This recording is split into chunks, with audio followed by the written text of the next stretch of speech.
ఇటు హైదరాబాద్ లో కూడా సేమ్ సీన్. వాతావరణంలో అనూహ్య మార్పులు చోటు చేసుకుంటున్నాయి.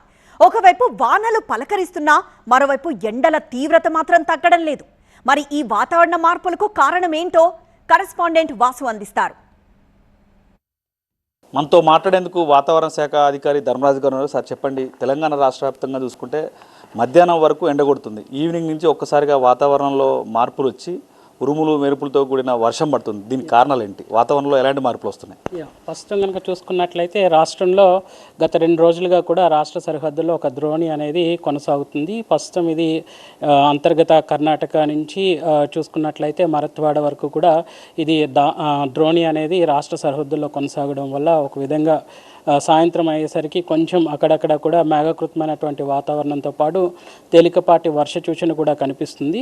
సో అట్లాగే చూసుకున్నట్లయితే ఈరోజు కూడా ఉత్తర తెలంగాణ భాగాల్లో కొంచెం ఎండ తీవ్రత అధికంగా ఉన్నప్పటికీ కూడా మిగిలిన భాగాల్లో 36 నుంచి 40 డిగ్రీల వరకు కూడా ఎండ తీవ్రత కొనసాగే అవకాశం అయితే కనిపిస్తుంది.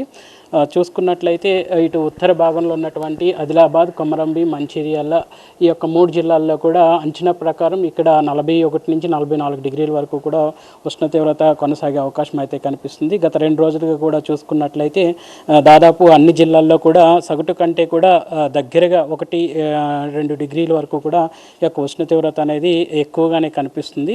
సో ఏదైనప్పటికీ కూడా నిన్నటితో పోలిస్తే ఈరోజు చాలా భాగాల్లో ఈ యొక్క ఉష్ణ తీవ్రత అనేది అధికంగానే నమోదైందని కూడా చెప్పవచ్చు. మీరేమో టెంపరేచర్ పెరుగుతుందని చెప్తున్నారు, దాంతోపాటుగా వర్షాలు వస్తున్నాయి. సో ఎందుకు సార్? అంటే గాలులు ఎక్కడి నుంచి, ఎట్లాంటి గాలులు వస్తున్నాయి, ఎట్లా పెరగడానికి కారణం ఏంటి? సర్వసాధారణంగా చూసుకున్నట్లయితే వేసవి కాలంలో మనకి ఎప్పుడైతే సూర్యరశ్మి భూమిని తాకి భూ ఉపరితలం అనేది వేడి వాతావరణం నిండుకుంటుందో స్థానికంగా ఉన్నటువంటి వాతావరణ పరిస్థితుల వల్ల, అలాగే అక్కడ వీస్తున్నటువంటి గాలుల యొక్క సమ్మేళనం వల్ల ఒక విధంగా మనకి ఈ యొక్క సాయంత్రం సమయంలో అక్కడక్కడ ఏర్పడేటువంటి ఈ యొక్క కుములోనింబస్ మేఘాల వల్ల ఇటు ఈదుడుగాళ్ల ప్రభావంతో పాటు తేలికపాటి వర్ష సూచన కూడా ఈ యొక్క ఎండాకాలంలో సర్వసాధారణంగా కనిపించేటువంటి వాతావరణ సూచికలుగా చెప్పొచ్చు. వచ్చే 48 గంటల తర్వాత ఎలా ఉండే అవకాశం ఉంది? టెంపరేచర్స్ ఇలాగే ఉంటాయా, పెరిగే అవకాశం ఉందా? ఒక విధంగా చూసుకున్నట్లయితే ఈ యొక్క ఉష్ణ తీవ్రత అనేది సాధారణ సగటు కంటే కూడా 1 డిగ్రీ అధికంగానే నమోదవుతుంది.